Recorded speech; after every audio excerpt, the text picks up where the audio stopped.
नमस्कार। नियुक्त्या या टॉपिकमध्ये एक जी नियुक्ती झालेली आहे ती भारतीय ॲथलेटिक महासंघाचे नवीन अध्यक्ष कोण झालेले आहेत? बहादूर सिंग सागू। त्या अनुषंगाने आपण थोडी माहिती बघणार आहोत। AFI म्हणजे ॲथलेटिक फेडरेशन ऑफ इंडियाच्या उपाध्यक्षपदी अंजू बॉबी जॉर्ज यांची निवड करण्यात आली, तर सचिवपदी संदीप मेहता यांची निवड करण्यात आली। ठीक आहे। आदिल सुमारीवाला AFI चे बहादूर सिंग सागू यांच्या पूर्वीचे अध्यक्ष होते। मी पुन्हा नीट सांगणार आहे, एकदा वाचून घेऊ।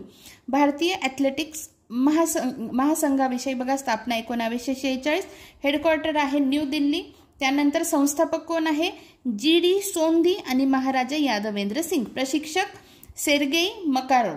त्यापुढे बघा, संलग्नता वर्ल्ड ॲथलेटिक्स फेडरेशन, जागतिक ॲथलेटिक महासंघ आणि AFI देशात ॲथलेटिक स्पर्धा आयोजित करते। बघा, आपण काय म्हणून बघतोय तर AFI चे अध्यक्ष नेमले गेले आहेत। कोण आहेत ते नीट लक्षात ठेवा, बहादूर सिंग सागू।